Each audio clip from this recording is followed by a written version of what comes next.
Hi, my name is Nairi. I'm going to share my foster to adopt story with you. We've got two boys who are now 12 and 13, so it's happened a long time ago. And my channel is 2.5 years old, so actually I shared this story way back in the beginning of the channel, so it's time to share it again. Now, Tim and I are in our early 50s, and we started thinking about fostering when we were in our early 40s, roughly speaking. We'd thought about it many years before, but we had 5 birth children and we were told no, wait until they're older. So when the youngest son reached 14, we decided to pursue it, and we were very excited about, in a way, being able to give something back of our skills and knowledge and being able to offer a child a home. And we were thinking back then that we would be having lots of foster placements and probably that we would maybe have babies in and out to go on to adoption. And that didn't quite work out according to plan, as these things never do. If you're a foster carer, you'll know this. They never do. We ended up having one more complex one complex child come in, and we weren't then able to have any other placements alongside this child. And this was the most complicated, complex case I've ever had to deal with, and my time has been taken up day and night actually with this particular child. And so that was it. We had a huge house. We had still 4 birth children at home. We had I think it was one married at the time and one going backwards and forwards to uni, but we still had our hands full, and with this additional child as well. Now, we went for long-term fostering for this child, and so therefore we were just thinking, well, we're going to have this child into adulthood, and that is what our fostering is going to be. Not how I'd envisaged any of it, but that's how it's going to be. And then one day we had a phone call from our social worker, who was not to be messed with in any way. She was formidable, is the only way I can describe her, and you could say no to her if you dared, but most of the time you didn't. And she was telling us about these 2 little boys that had already been separated out from siblings and were probably going to be separated out again as brothers if there was no placement for them. And she was very much bemoaning the fact that she felt they shouldn't be separated out, and that they were very fragile, very vulnerable, and that we were perfect for the job. Now, bearing in mind we'd already been told we couldn't have any more children because of this complex case we had, we were slightly taken unawares. But Tim and I, being Tim and I, really felt that we couldn't say no. And actually, the early years is very much my speciality anyway. That's what my job was at the time, running children's day nurseries. And so actually, because the children that were coming, these boys that were coming, were just approaching 2 and 3, it was just the perfect age for me to kind of get, really excited about. So anyway, we said yes, and we were told we'd have them for 10 days. And along came these boys. We had very little notice, maybe 2 to 3 hours notice. We had to get the house ready, we had to get the stuff ready, and along came these boys, and they were so frail and so neglected. It was shocking that in our country that could actually ever be that bad. It was really, really shocking. And they'd already been to a day placement, I think. I don't know if they'd stayed overnight, but they'd had one placement for one day, and they'd just come back from the hospital to be checked over. And the social workers, the male social workers, they were carrying one of them each in their arms, so it looked like they were babies. And the social workers, I remember, looking really traumatized, and said they'd had a really traumatic day with them at the hospital, that everybody was crying and screaming, and the siblings were not taking it too well, that they'd been separated out from the boys, and they said it was just horrendous. And so in came the boys, and they didn't say anything. Nothing, not a single word. And at the age of kind of nearly 2 and 3, you'd expect there to be something, but it was just, they were completely silent. Now, we put this down to the fact that perhaps they were very traumatized. I think the social workers thought the same, that perhaps it was down to the fact that this had been super traumatic for them, and that they'd been taken away from, home under emergency police protection, and they now didn't have their siblings with them, and they thought it was down to that. So the social workers, I remember, hung around for quite a while, not really sure what to do. But Tim and I were pretty confident, as also with our own birth children there as well, that we could kind of bridge that gap. And as a foster carer, that's what you do. You kind of make an attachment as quickly as you possibly can and find ways in to get to know the children. And so we said to the social workers we'd be fine. So off they went, and we tried bringing a little bit of food in for them, some drink in for them, tried perhaps the odd cuddle, and they definitely didn't want me. They were much more comfortable with my husband, which was unusual. And again, we weren't really getting anywhere until my husband brought out a train track, and then we got some smiles, and then we had our way in. So that was the beginning of a very long journey to try to undo some of the abusive situations, neglectful situations that the boys had been through. And as time went on, we recognised in their behaviour that they had been through a super big amount of things. And obviously it's not appropriate for me to go into those things, but I'll leave that to your imagination. They had been through pretty much most things that you would not want a child to go through. If we put it that way, then I feel comfortable saying that. And we had to give them first experiences of everything. It was literally that they didn't seem to be very familiar with the outside. They didn't seem to be very familiar with some of the places we took them. We had a lot of difficulty kind of getting them to adjust to understanding the types of food that we were eating and going for the nutritious meals and things. But more than anything, the problem really was the fact that they weren't talking at all, and it came to light that they couldn't talk. And so we had to start from the beginning with all the first words that you would expect much younger children to actually have. And my children really helped me. My birth children were a great asset in kind of bringing the world to them as well. It wasn't really just down to Tim and I. And actually, I can remember it being that they preferred to be around my children.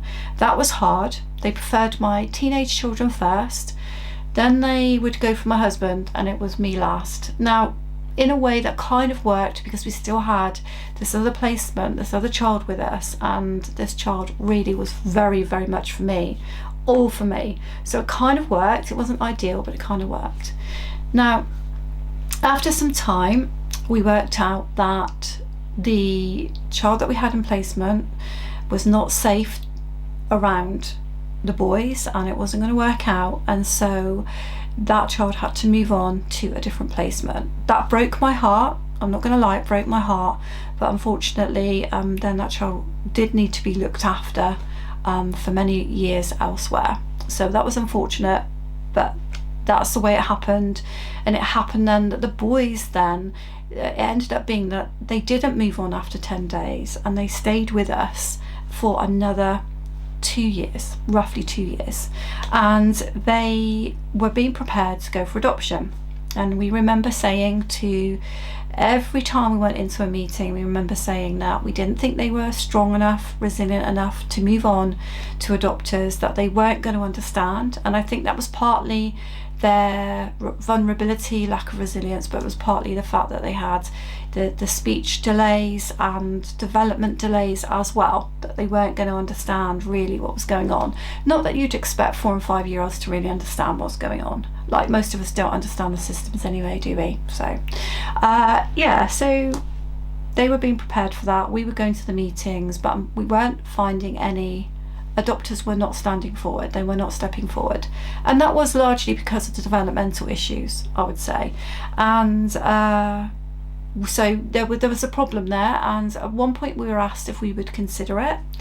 And at the time I was running a business, not single-handedly at that point, my husband was with me, but it was a complicated business. There were a lot of employees, and it was pressure. And I looked at these 2 little boys, and I knew in my heart of hearts, possibly not as much as I understand now, but I knew they were going to need a lot of time. So the youngest child in particular was really volatile. His behaviour was off the charts. Not all of the time, but a lot of the time he would just go into meltdowns. He didn't seem to be able to regulate any of his emotions. He found it really, really hard to, once he was in a screaming meltdown, he just found it really hard to be able to get back out of that. And we found it really hard to help him to do that. We did manage it, but a lot of the times these meltdowns were gone for a couple of hours. So there were lots of issues there around behaviour and development. I think I've digressed and I've lost my train of thought, but there you go.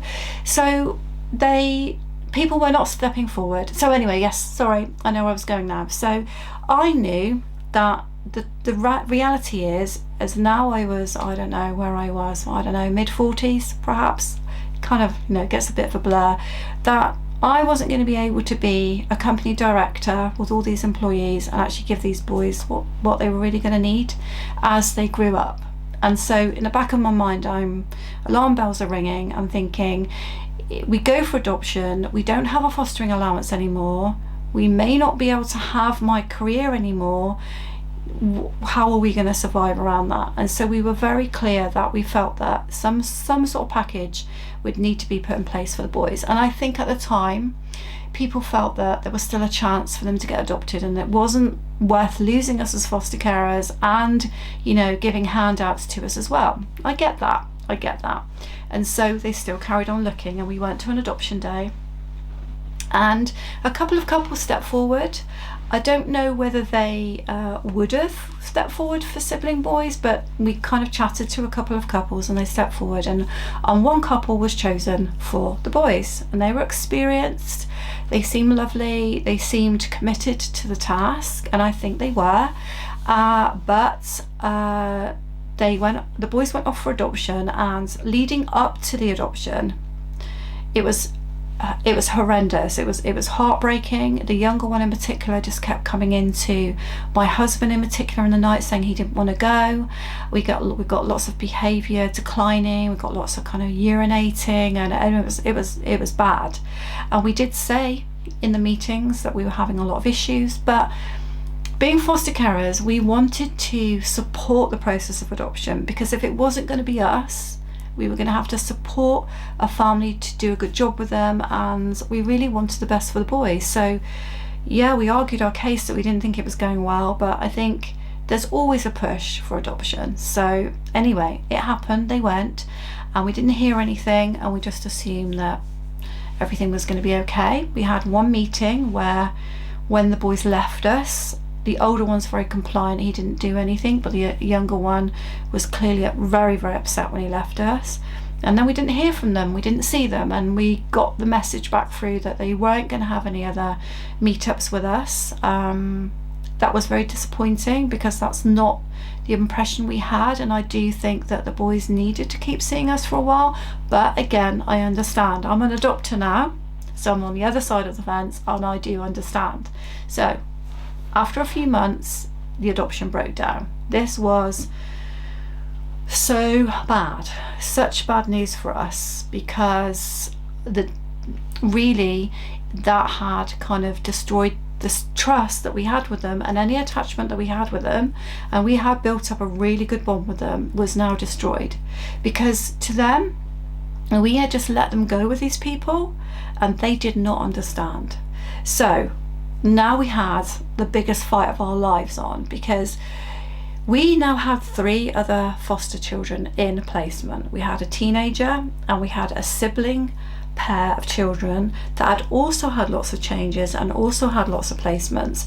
And the social worker for those children were like, I do not want them to move from you. I really want you to stick with them. You're doing a great job. It's nice when you hear that. Really nice. You're doing a great job. They're doing really well. They cannot be moved from you. So what do? We've got 3 placements. We've got 2 boys who the adoption's breaking down and we really have a strong attachment with, but we can't have 5 placements because that needs a special exemption. It means we're classed as a children's home. Regardless as to whether we feel we can cope with it, that's not going to happen. So we had a fight. Cut that long story short, one of the people in charge of the case fought for us to have the boys back, and we did have them back. The next few months that ensued were the worst of ever, because we now had 2 boys that were much more unsettled. Maybe not as unsettled as when they first came to us, but really unsettled, especially the younger one. So the behaviour was violent. I got hurt many times, and really difficult to control. And there were times when my husband and I wondered if we could carry on. There were times when we wondered if we had what it took to be able to meet the needs of all 5 children, but we did still have, I believe, 3 of our birth children at home, and I want to say that they were lifesavers, because if we had a situation where the behaviour was going, you know, crazy, then we could go and deal with that, and then our birth children could occupy, play with, entertain the other children and distract them from what was going on. It wasn't ideal. It was not ideal, but after, I think it was about 6 months, then the sibling pair that we had moved on, the teenager moved on, and then we were back to having the boys. Now at this point, where they're just their foster carers, foster parents, but the people, you know, in powers that be said they were never going to move the boys on again from us. So whatever we decided, whether it's going to be long-term fostering or adoption, it was okay. That, you know, they were staying with us. Brilliant. So now we can really build that attachment with them. We can really do the work that we need to do on their language development, on their play skills, on their attachments with us and with the rest of the family and the wider community. Hard, really hard, but we were gradually making progress. But as our family started dwindling, we didn't need this huge house that we had. It was a huge house, so we decided to slightly move out of area and have a new start for the boys. So we did that. We moved out of area again, rocky roads and decline of behaviour and all those things, but then we had in our minds that we were thinking about adopting them. We'd had further discussions now, and the powers that be were much happier about putting some sort of package in place. I think they then realised that the younger child's behaviour was always going to present massive problems to whoever was caring for him, and the developmental needs of both children were going to cause problems. So they were a lot happier to put a package in place, and so we started thinking about adopting the boys. However, we needed to go through all the adoption training. Now, I'm not blowing my own trumpet, but I've had so much training through fostering and through providing early years education and care that it did seem a bit like teaching granny to suck eggs. It did. But we were so committed to the boys at this point that we were okay about doing it. And we did learn some new stuff, because I think we learned what it was like to be adopters, not foster carers anymore. We learned what it was like when we met other adopters, how they felt about things. We learned to understand what it's like when foster carers don't play ball and just make things life hard. We got the other perspective of the training as well, which was really good. And we had our assessment. And throughout that assessment, they wanted to be convinced that our family were happy for us to adopt the boys. Now, when we talked about it previously with them, there were a couple in our family and our children that weren't happy about it, because they could see the pressure on us. They could see that we're not young anymore. They could see the behaviour side. But I think by the time we got to this point, the boys were so much part of our family. They were part of our celebrations. They were part of what our adult siblings were doing. It felt just like they were just our family now, not our foster children anymore. And actually not even adopted children, just as if we'd given birth to them. And so then our family were a lot happier about it. But we needed to talk about things like, you know, inheritance and the fact that they would be part of that. And there were lots of things to kind of unravel in the adoption training and assessment process, which we as yet had not unearthed and done. So it was a good process for us. So we went through all of that. Now, all the way through this situation, the boys had always called me mum. They never called me Nairi, and I think that was because it was a really difficult name to say for children that couldn't speak. And also the other foster children in the home were calling me, one of them was calling me mum, and that's because the intention was she was going to stay with me. So they started calling me mum, but I always called Tim because Tim's really easy to say. So all the way through this, I'd been mum and Tim had been Tim. Now we'd never really changed that or done anything with it. So we get to the day, what I call, it's not really the adoption day, but the court day, when we go along and the boys go up the front with the judge and he gives them a special little teddy and a special certificate, and he says, this is now your family. Sorry, I don't mean to get emotional. I always kind of dismiss it when people get emotional on YouTube, because you think, really? He said, this is your family. And when we were there, all of our children, imagine 5 adult children were there with any partners that they may or may not have had at that time. The social workers were there, and everybody put all this effort into the boys' lives, were all there. And he said to them, this is your family now. And I still thought, I don't think they're getting this. I don't think they are getting this. They loved the teddies, and then we went out for a little meal and celebrated. And on that day, we gave them some football t-shirts that had our actual family name on the back and the age that they were. So they've got them in their memory boxes now, and when you look, you then know what age they were adopted, and it's a good memory. So this is 5.5 years ago, 6 years ago that this happened. So okay, that came and went. We then had like a kind of dedication ceremony thing at our church, which was a couple of weeks later, which was kind of like, not getting God's blessing, but putting them into God's hands, and the church community supporting us, which we definitely need, let me tell you that. So we didn't think the penny had dropped. However, over that period of 2 weeks between that court date and that dedication, I'm sure it was in that time they started calling Tim Dad. And then we knew that they knew they weren't going anywhere else, because how confusing has their life been? They've had birth family, they've had foster family, they've had an adoptive family, they've come back to a foster family, and now they've got another adoptive family. Well, whose head would not be messed up? So yeah, they started calling Tim Dad. So that was wonderful. And when they had the t-shirts and they could go into school, they wore them into school. And I'm telling you, I've never seen so many grown-up adults cry when they saw that, because they knew what it meant to them and to us to get to that point. Try not to blubber, Nairi, try not to blubber.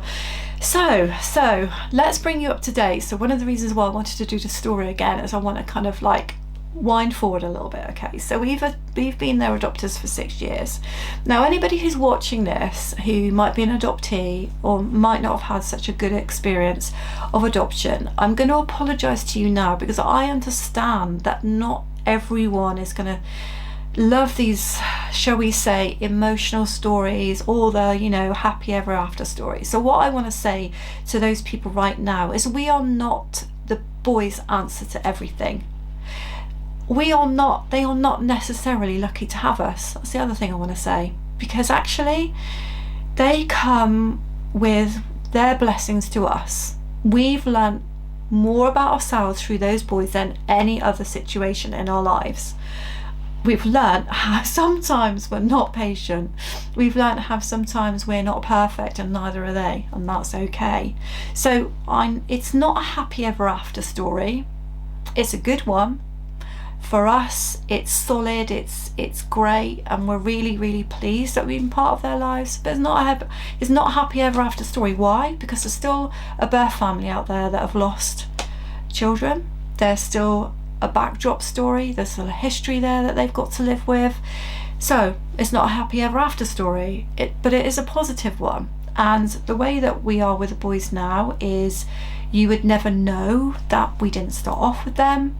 and the way they respond to us is the way any other teenagers would respond to their parents, really, and that is they don't do anything that we say. No, I don't mean that, really.